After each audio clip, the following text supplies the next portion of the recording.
Existe uma passagem na Bíblia que diz que falsos profetas surgirão e enganarão a muitos, e o amor de muitos esfriará. Sabemos que existem pessoas malignas que usam a fé das outras para benefício próprio, mentindo, manipulando e criando falsas esperanças de salvação. E é sobre isso que irei falar no vídeo de hoje, sobre um monstro que usou sua posição como pastor para ceifar a vida daqueles que cruzavam seu caminho. Então, se você se interessa por esse tipo de conteúdo, eu peço desde já que deixe aí o seu gostei e se inscreva no meu canal, clicando no botão vermelho que está aí abaixo, escrito inscreva-se. E peço também que ative o sino das notificações, porque assim toda vez que eu enviar um vídeo novo, o YouTube te notifica. E caso ele não envie a notificação, me siga no meu Instagram, que é esse aqui que aparece na tela, porque lá eu sempre aviso dos vídeos novos. Então, dados os recados, vamos pro caso.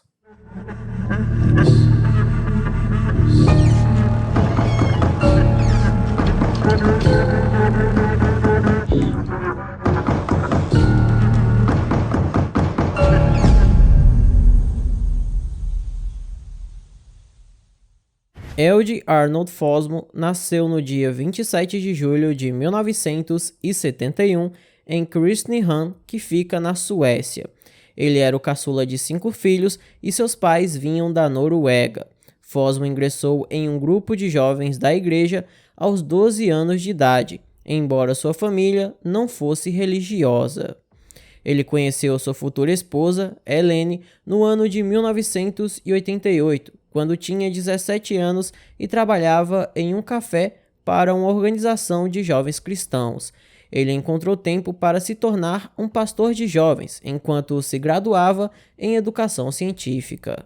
Fosmo, sua esposa e seus 2 filhos pequenos se mudaram para a cidade de Knutby, onde ele assumiu o cargo de pastor no ano de 1997. Como pregador, ele era muito diferente dos outros. Provavelmente por ter crescido em uma família que não era religiosa, ele era mais aberto a falar de temas polêmicos como sexualidade e morte. Inclusive, o pastor teve vários relacionamentos extraconjugais enquanto desempenhava seu papel. Eventualmente, sua esposa Helene descobriu sobre esses casos e ficou muito magoada. Fosmo disse ao pastor Asa Waldau, com quem mantinha relações sexuais, que sua esposa era fria, distante e triste, mas agia de maneira diferente quando estava com outras pessoas.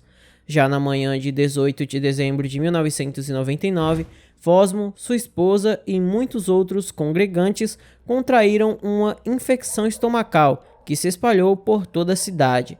Helene estava enjoada e voltou para a cama, mas depois de ficar um pouco ali, a empregada lhe levou o café da manhã. Depois disso, Fosmo cochilou até que Samuel Frankner, um vizinho, que foi ver como sua família estava, o acordou. Ele perguntou onde Helene estava e Fosmo começou a investigar, indo ao banheiro onde encontrou a porta trancada e sua esposa não respondia a seus chamados. Rapidamente ele pegou uma chave de fenda e a usou para arrombar a porta. Quando entrou no banheiro, descobriu sua esposa deitada de bruços, com sangue saindo de sua cabeça. Muitos vizinhos atenderam a seus pedidos de socorro e foram tentar ajudar Helene. Mas infelizmente, quando chegaram até lá, já era tarde demais. Helene Fosmo, que na época tinha apenas 27 anos de idade, faleceu deixando 2 filhos e uma filha pequena. A autópsia mostrou que a causa da morte foi afogamento, um golpe na cabeça e uma dose letal de remédio. Haviam poucas pistas que sugeriam que se tratava de um crime. A vítima tinha sangue saindo da cabeça, mas não houve tempo para uma investigação na cena do crime. Assim, não se sabia se a fonte do ferimento era uma torneira ou um objeto contundente. A promotoria argumentou que Fosmo teria envenenado sua esposa antes de bater seu crânio contra a torneira da pia e finalmente a afogou na banheira.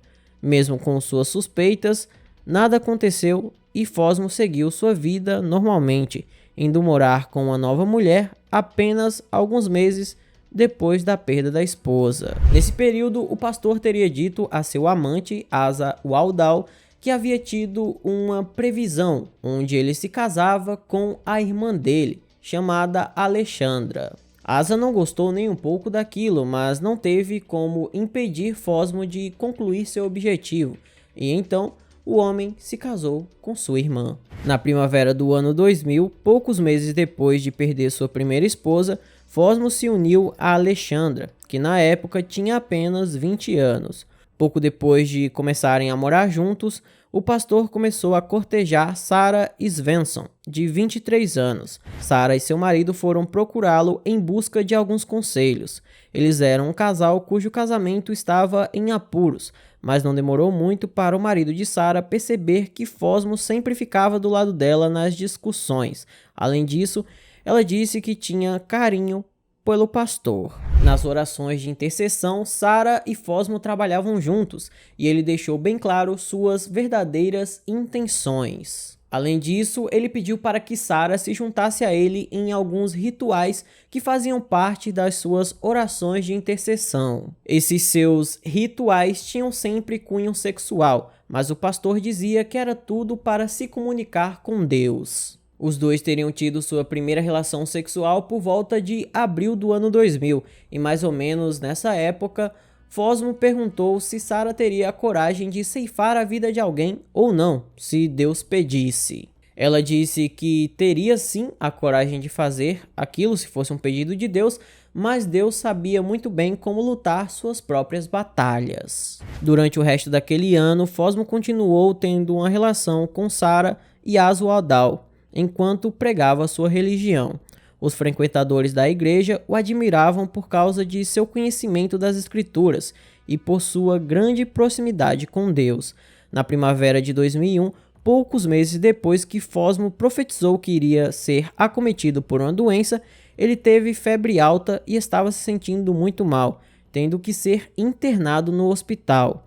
Mesmo que seu marido não quisesse, Sarah permaneceu ao lado dele no hospital por vários dias, e essa capacidade do pastor de prever sua doença pôs fim a qualquer dúvida sobre sua grande conexão com Deus.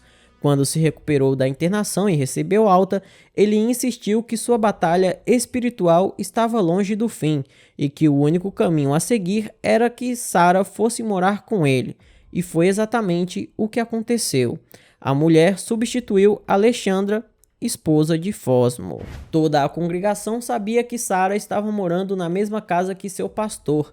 No entanto, todos acreditavam que aquilo era apenas uma relação entre uma fiel e um homem de Deus, que não passaria disso.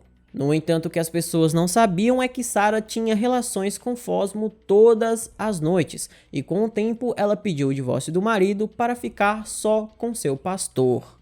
O homem gradualmente a afastou de todos da igreja e pregava sempre que Sarah era uma pecadora e uma abominação para Deus, que tinha que se arrepender de todos os seus pecados se quisesse ser salva.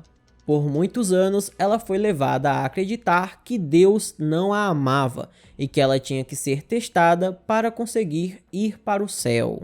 No início de novembro de 2003, Sarah recebeu uma mensagem de texto anônima. A nota exigia que ela tirasse a vida de Alexandra, a esposa de Fosmo.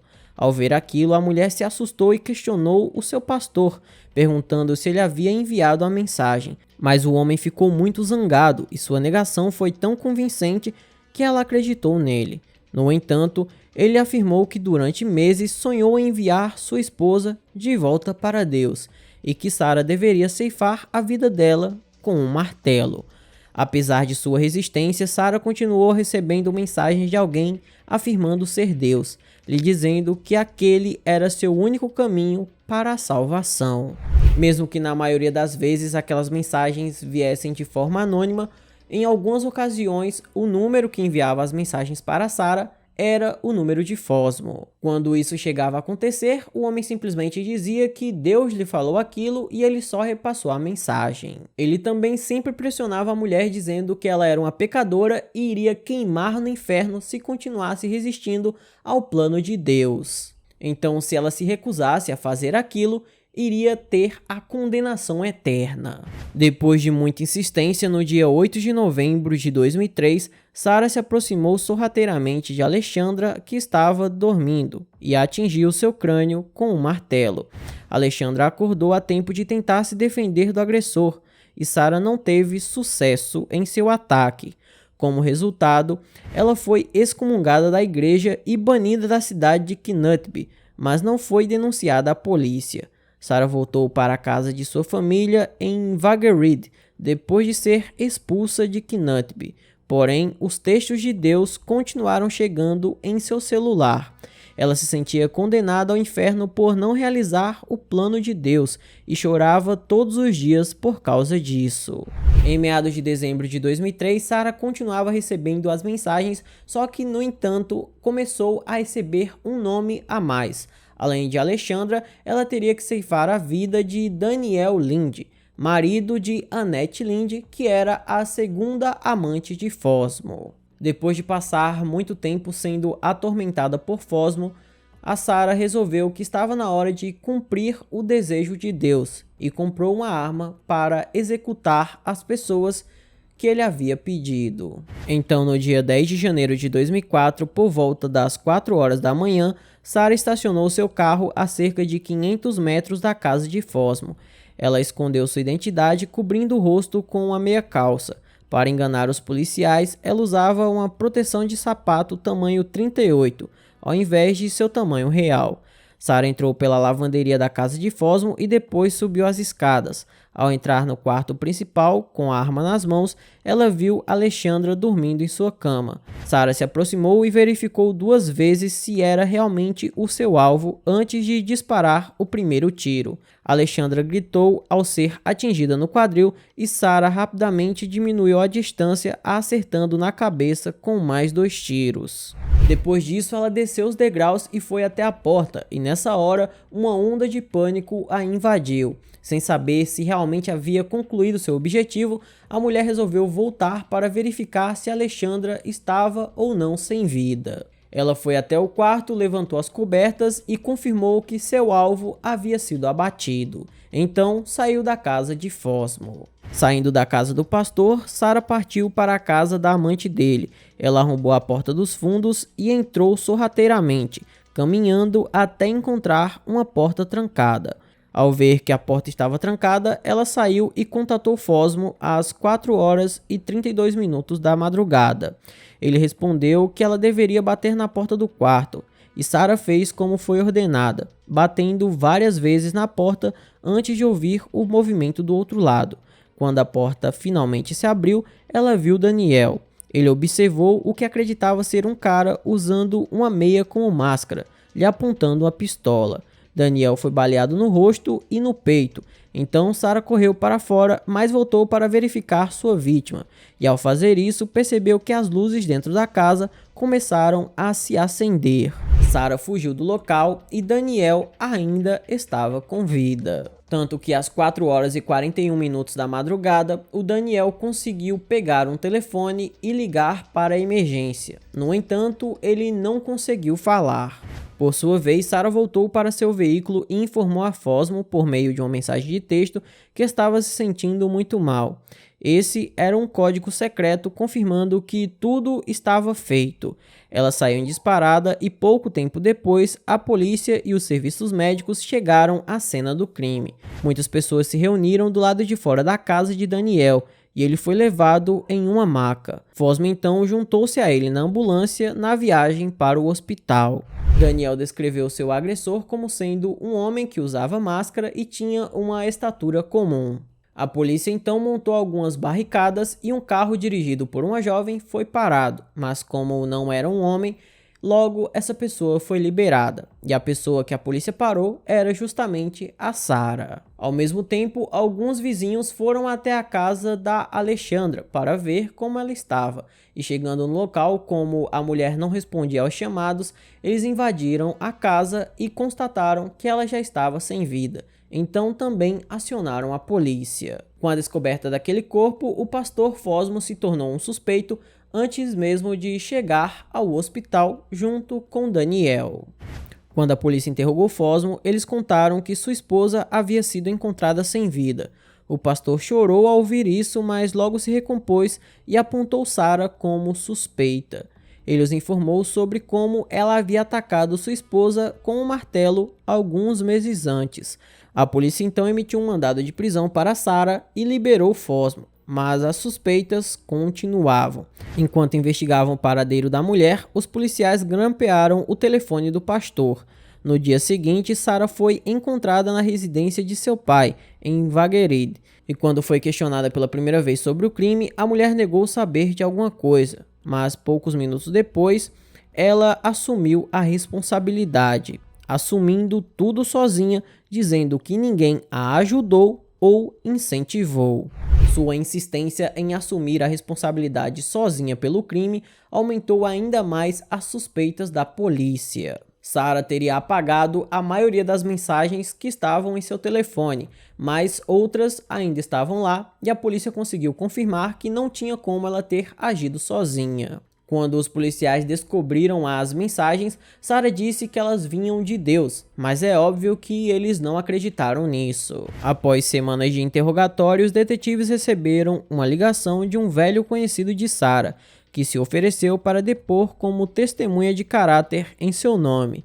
No último minuto, pouco antes de desligar, a pessoa perguntou ao policial se eles tinham o último número de telefone de Sarah. A pessoa alegou que entrava em contato constantemente com ela por esse número, mas em meados de setembro de 2003, Sarah parou de atender e quando ligou uma vez, Fosmo atendeu e explicou que ela não usava mais aquele número. As autoridades então compararam os movimentos do telefone de Fosmo com os movimentos do telefone do tal Deus e confirmaram que se tratava da mesma pessoa. Sarah ficou chocada com aquela descoberta e ao longo dos próximos 6 meses ela explicou toda a história. Ela conseguia se lembrar de várias conversas que teve com seu pastor, mas como todas as mensagens haviam sido apagadas, era a palavra dela contra a dele. Por sorte, com a ajuda de especialistas em tecnologia, os policiais conseguiram recuperar as mensagens pouco tempo antes do julgamento. Então, em 2004, Helge Fosmo foi condenado à prisão perpétua por instigar o assassinato de sua então esposa, Alexandra Fosmo, e a tentativa de assassinato de seu vizinho, Daniel Linde. No entanto, ele foi considerado inocente de matar sua primeira esposa, Helene. Sarah Svensson foi considerada culpada de homicídio e tentativa de homicídio. Ainda assim, por ter uma doença mental, foi internada em um hospital psiquiátrico por tempo indeterminado e está livre desde 2011. Annette Linde foi inocentada de todas as acusações e libertada. Já no verão de 2007, Fosmo se casou novamente atrás das grades. Ele também entrou com muitos recursos ao longo dos anos e no final de 2019, os tribunais concordaram em ouvir seu último apelo. Descobriu-se que ele mantinha um relacionamento com uma policial a quem vinha chantageando e manipulando por meio de cartas anônimas. Mesmo assim, ele foi solto em abril de 2021 e está morando em uma casa de recuperação. De acordo com rumores, ele tem um emprego remunerado e vive em uma cidade moderadamente grande. Então esse foi o vídeo de hoje, espero imensamente que vocês tenham gostado da forma como narro os casos e nunca do que essas pessoas fazem. Se você gostou, eu peço que deixe um like, se inscreva no canal, mande para todos os seus amigos, me siga nas minhas redes sociais, se quiser e puder se torne um membro porque ajuda muito, além de ajudar o canal financeiramente para que eu possa continuar postando os meus vídeos. Você também tem acesso ao nosso grupo exclusivo para apoiadores que fica no WhatsApp e o seu nome aparece aqui junto com o nome de todos os membros. Então, se quiser e puder, se torne um porque ajuda muito. Por hoje é só, até a próxima e tchau!